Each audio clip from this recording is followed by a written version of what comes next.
I hear it all the time from students and clients. This one phrase can take away your power and focus your mind in the wrong way, which can totally sabotage your weight results. Want to know more? Well, come on in to the Thin Thinking podcast and get your curiosity quenched.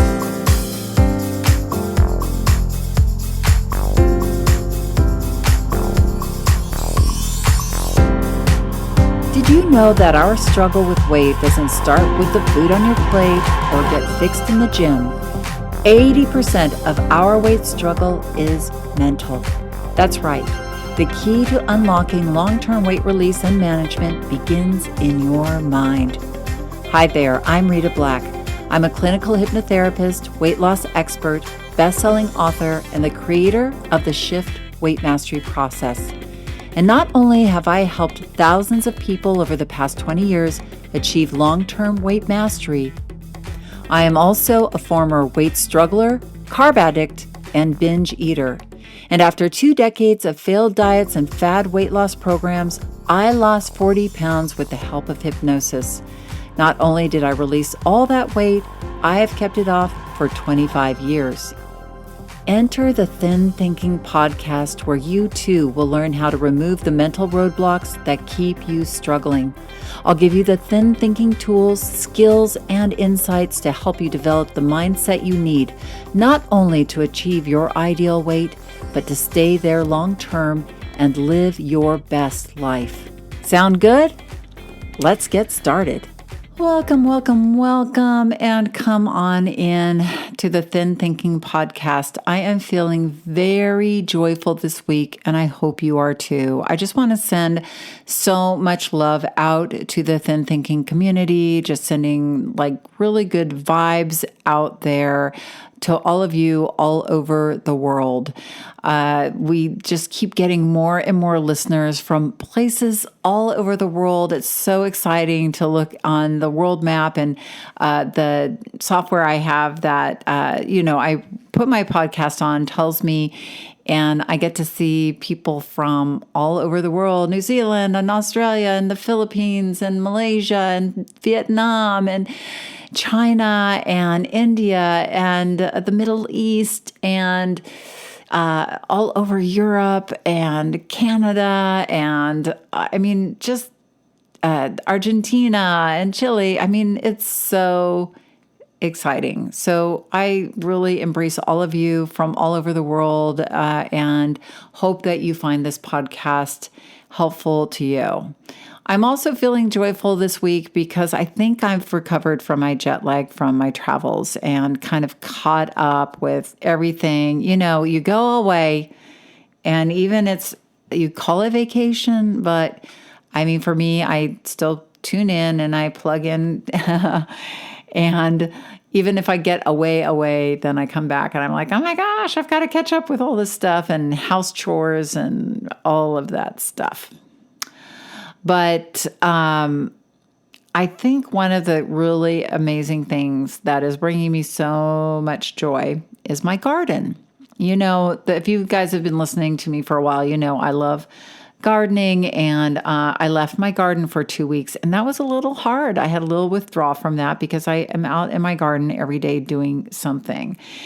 It's a way I ground myself. I connect. I don't know if you like gardening. You can probably totally relate. And if you don't like gardening, or if you don't know, if you've never gardened, you might be like, what is she talking about? But I had a friend watering my garden. So when I came back after being away, it just looked so amazing. Things had grown.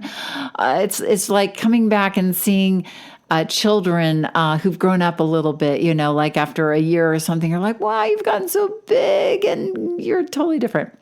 So, because my plants are my babies, it's embarrassing, but yes, they are my babies. So, and I was very particular. I was like giving, like a mother with her babysitter when I gave my friend this list of things, like you've got to water this plant on this day, but not on this day. Don't overwater this. Oh, every day this needs to be, she was like, Rita, just go on your vacation. I'll take care of it. They'll survive, really, just like a babysitter telling that first-time mom, like, it's going to be okay. Your child is going to be fine. So I came back and, everything had grown. It was just so wonderful. And over these years, I have become more of a serious apprentice of the skills of gardening. And I've really noticed how everything about it just, it deepens, it gives me not just joy, but there's something about mastering something that you didn't know much about, and you're just getting better and better at it, that it's just so gratifying and satisfying. But believe me, it's a lot of hard work. Now, one of the things that I loved is our tomato crop, because when I left, they were all green little things growing.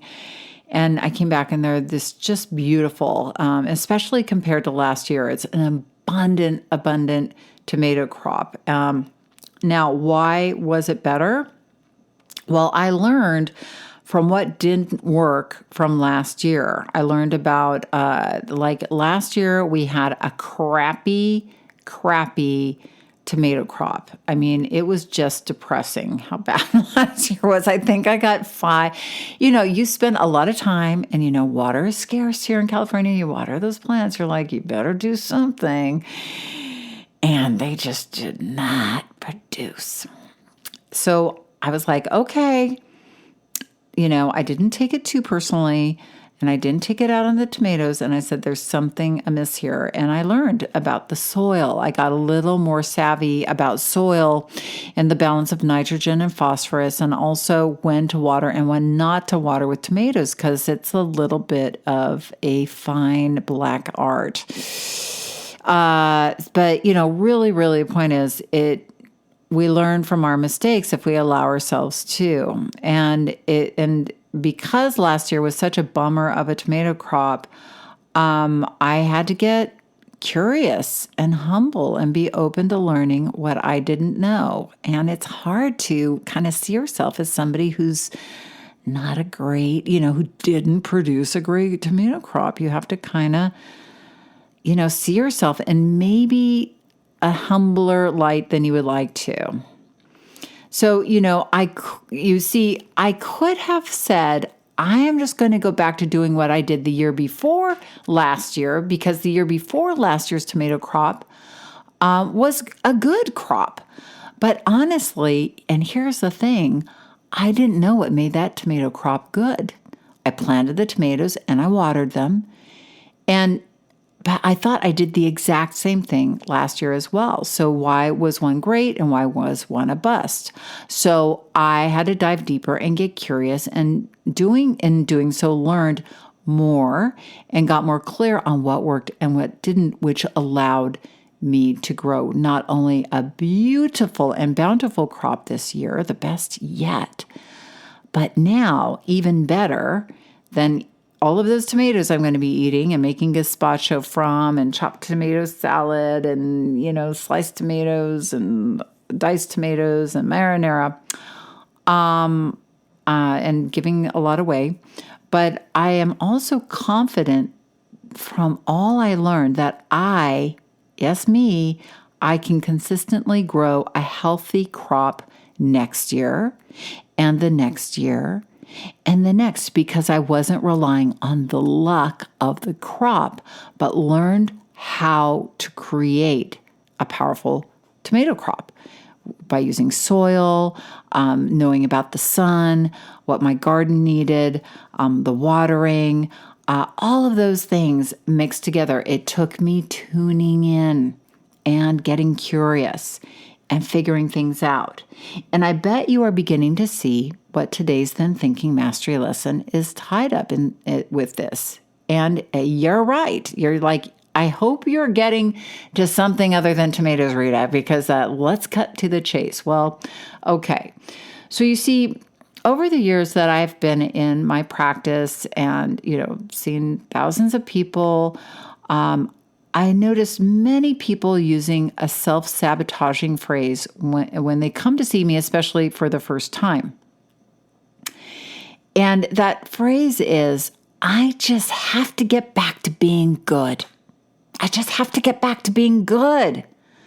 I have been trying, but I can't seem to get myself back. The crazy thing is I know what to do. If I can just get back to doing it, it will all be fine. Get back to being good. Getting back to being good. A very, very innocent statement seeming. It may make sense. There was a time in our memory when we were being so good. We were eating right. We were exercising. We were focused and losing weight. So get back to that place. It seems like the logical solution. So first of all, let's look at why is getting back to being good so seductive. So when we see ourselves out of control and overeating, binge eating, gaining weight, it's hard to be present to that. You know what I mean? It's really hard to be present to overeating, binge eating, and gaining weight. Our mind just doesn't like to sit with seeing ourselves doing that. Just like me with the tomato crop from the year before, it's hard to see yourself in a lesser light, and it doesn't like to sit in the pain and chaotic feeling, seeing ourselves out of control. So what does our powerful, amazing mind do? It will time travel back to a time when we were in control. Our mind cannot separate fantasy from reality. When we live in our past good behavior with food and exercise, we see ourselves in that thinner weight and focus on that memory, and it floods our limbic system with lovely neurotransmitters, and we just feel momentarily good. But I was being good. That was so good when I was being good. But here is the rub. We can't go back, really. And when we try to go back by depriving ourselves and rigidly trying to relive the past, 9 times out of 10, it is short-lived and unsuccessful. Why? Reason 1, well, we can't go back. We just cannot relive the past.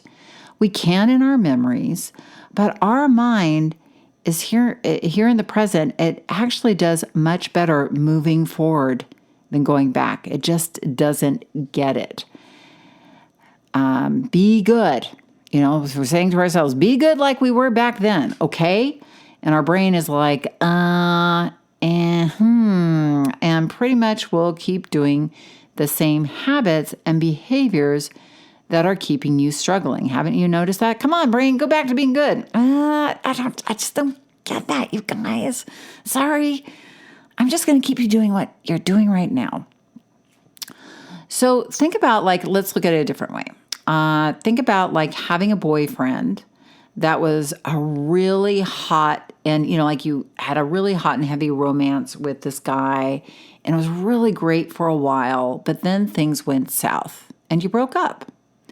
Now in the present, you think back to maybe some of the pleasant memories, the hot romance, how sweet he was in the beginning, and you forget the end when he was a jerk, when he was asking you for money and not paying you back, and when he was putting you down. And maybe you get back together with him because you're focused on that pleasant memory. But immediately, the things that broke you up in the first place are still there. Plus the romance is gone because you can't go back. So here is something to consider. And maybe you were being good in the past. Maybe you were being really good in the past, but something obviously happened and you got off track. So whatever was going on in the past ultimately didn't work out for you. Sorry to say it, but you didn't take it off and you didn't you took it off, but maybe you didn't keep it off. So it may have worked to a certain degree, but it didn't work in the long term. Many people will say, that so-and-so diet was so great for me and I lost so much weight, but then you gained it back, I point out. The diet maybe helped you lose weight, but your thinking didn't change. And so you gained the weight back.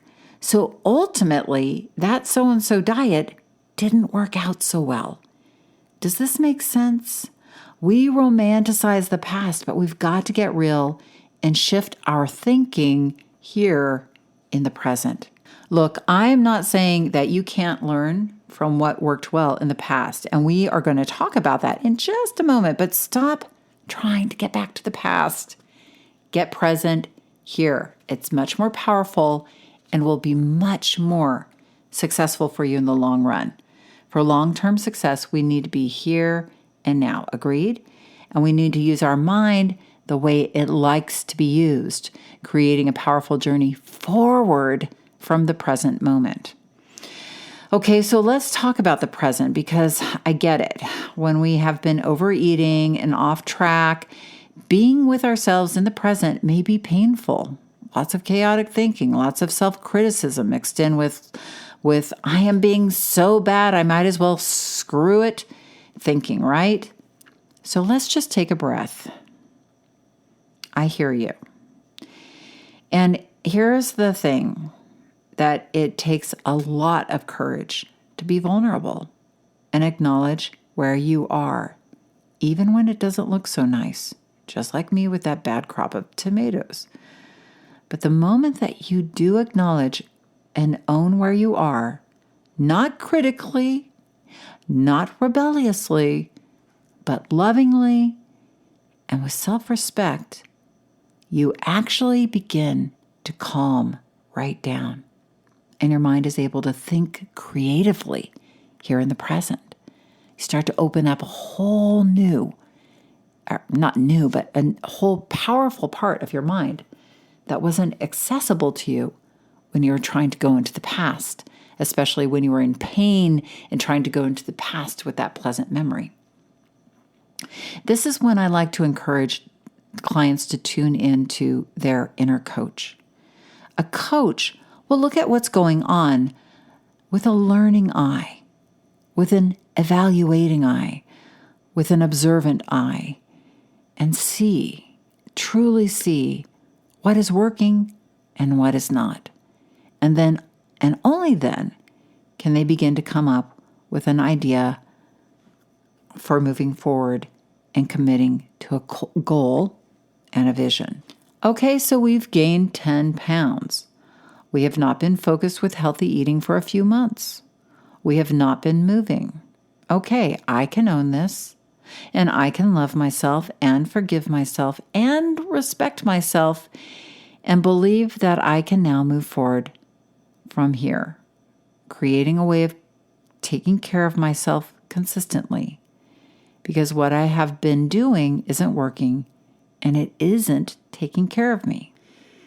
Once you are here, this is a great time to create a vision of you, not just having released weight 3 months from now or 6 months from now or a year from now, but being healthy, self-loving, and confident in that vision. From the vision, you are giving birth to an identity of a healthier you that you're beginning to move towards and embody. This is about your evolving yourself and your life forward from where you are today with love and respect, not reaching into the past. And if you want to learn more about creating powerful visions, check out episode 49 to learn how to do that, because I go into great depth there. And we actually practice making visions. So if you want to couple this session with creating some visions, check out episode 49. Okay, now let's talk about when you were being so good, because now we're going to start to look back. Now that you've got your vision, now that you've gotten clear where you are and you're starting to create an idea of yourself, a vision that you're pulling yourself forward to, let's talk about when you were being good. And first of all, when you are trying to be good, your brain really doesn't understand what the hell you're talking about, being good. Being good. Okay, well, what is good? What does that mean? We need to be a bit more specific with the brain, or else, haven't you noticed, it will just keep doing what it's used to doing. And that might look a lot like being bad. So I don't really like using the term being good or being bad because, one, the brain just really doesn't get it. They're kind of umbrella terms for more specific things. But it's not useful to use this language with your mind. You need to think of your mind like a computer. Because now that you are moving forward and loving yourself in the present and creating a powerful future, I have no problem with your going into the past to learn from it and turn that memory of being good into observing specific behaviors and actions that you were repeating at the time that were reaping you the results that you wanted. But you were not being good, okay?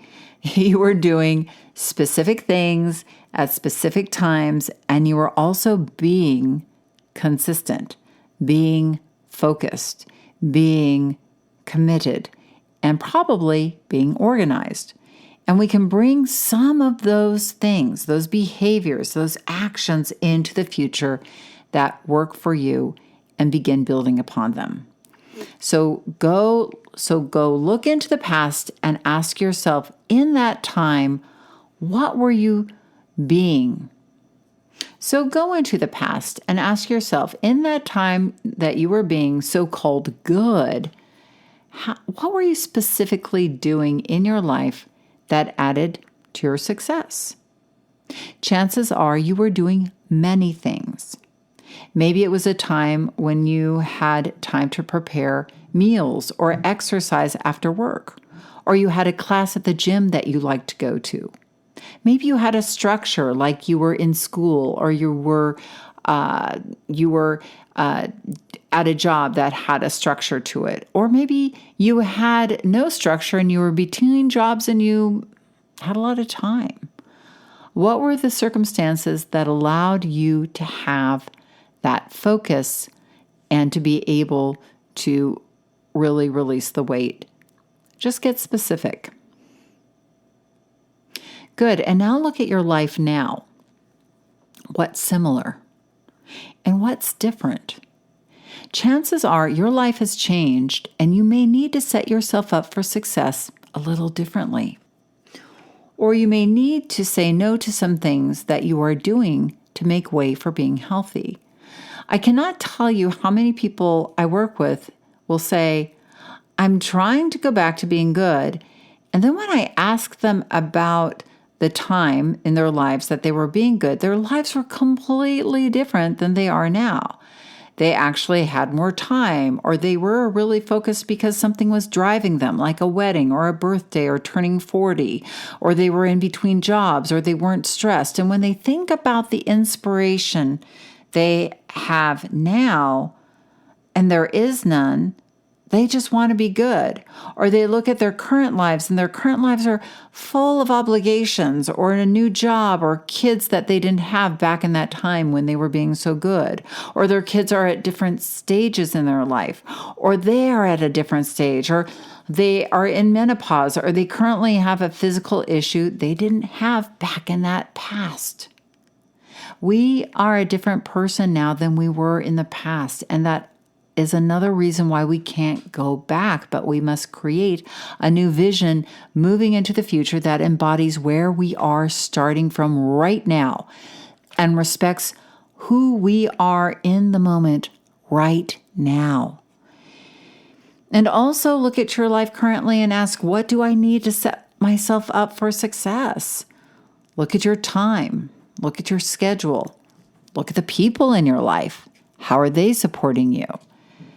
It doesn't have to be perfect to get started, but realize that setting yourself up for success, like planning every week, having a specific goal, making time for exercise, having the people in your life support you, are all going to add to your life and to your success. Also, while we are in the past looking for specifics, let's look at the way you were feeding yourself that worked. How were you feeding yourself steadily over the day? Were you fasting certain times? How much protein were you eating? When were you eating carbs? What were the meals that allowed you to feel stabilized and nourished?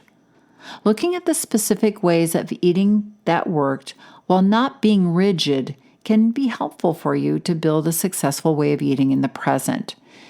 How much energy were you consuming a day? What kind of portions were you allowing yourself that allowed you to release the weight? How much exercise? Now, of course, you are going to have to make adjustments, but I'm just saying you can look to the past for clues of what worked. I'm not saying you need to feed yourself rigidly like you were back then or do the exact same diet, but we typically find patterns and trends that work for us. And hey, those things can work for you now in the present, and you can own them rather than having them belong to some diet and begin to have them create a way of eating that works for you, that you have ownership over. Here's something else to note. If we've been overeating carbs here in the present, the pleasure center in our brain and our blood sugar insulin may need to be stabilized or healed in order to move forward comfortably. If we've been overeating gacky food, eating healthy may not seem very appealing. It may actually seem gross.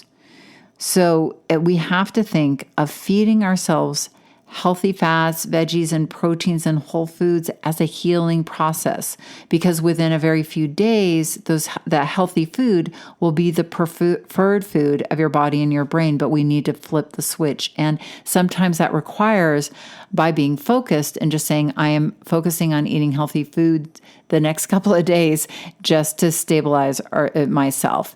Because when we're overeating carbs, our brain tends to frown upon the healthier choices like the salads and the vegetables and the healthy choices. Haven't you noticed that? And then haven't you noticed that when you're eating super healthy, eating the gacky food doesn't seem so appealing? It's a weird phenomena, but once you flip that switch by making those healthy choices, by stabilizing yourself, it becomes a lot easier to eat in a way that allows you to thrive.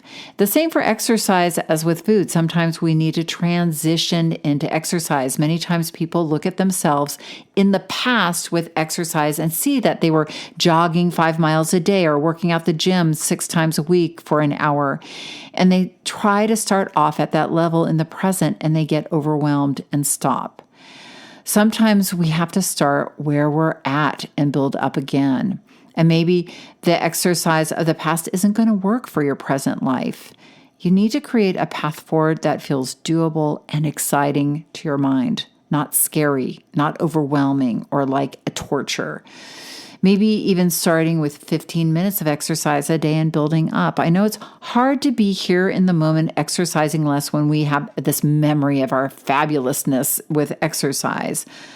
But sometimes we just have to be courageous and vulnerable and be where we are and love ourselves, and we are enough. No, we are enough as we are, even exercising 10 minutes a day. We don't like to seem less to ourselves. But in my mind, and hopefully in your mind, you aren't less. You are courageously beginning a new routine that will build into something sustainable and true to you today and into your healthy, exercise-filled future. Okay, so let's review. We cannot go back to being good. We need to begin where we are and create a powerful, sustainable, healthy life with self-respect here and now in the present.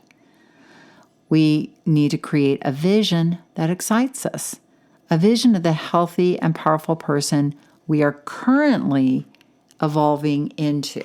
We can create specific weekly weight release and health goals and create plans around them, setting our current life up for success. We can go into the past for specific ideas about what worked for us with food and exercise and bring some ideas, behaviors, and actions and implement them into our current way of living, taking what works and leaving the rest, not holding ourselves to rigid, good, bad standards, but looking at things as an inner scientist, observing what works and building on that and phasing out and letting go of the things that don't work for us. This way we stop living in the past and start loving ourselves in the present and creating a life we love. and value that allows us to consistently release weight and then be able to maintain our weight over time. Okay, so I hope this has been helpful. Like I said, it's a lot like gardening. Getting your life set up for success is like getting the right balance of soil and the right amounts of foods and exercise. It's like watering and fertilizing and then not giving up, even when things look bad. Keeping going, learning and loving yourself and nurturing yourself, growing and blooming and becoming your best you, season after season, year after year. And if you have any ideas for episodes, please let me know. I want to know what you want and need because I think you're pretty cool and I love our Thin Thinking community. So thank you for being a part of it. There's a link in show notes for you to give me your ideas. So have an amazing week and remember that the key and probably the only key to unlocking the door of the weight struggle is inside you. So keep listening and find it. Thanks for listening to the Thin Thinking podcast. Did that episode go by way too fast for you? If so, and you want to dive deeper into the mindset of long-term weight release, head on over to www.shiftweightmastery.com. That's www.shiftweightmastery.com, where you'll find numerous tools and resources to help you unlock your mind for permanent weight release, tips, strategies, and more. And be sure to check the show notes to learn more about my book, From Fat to Thin Thinking, Unlock Your Mind for Permanent Weight Loss, and to learn how to subscribe to the podcast so that you never miss an episode.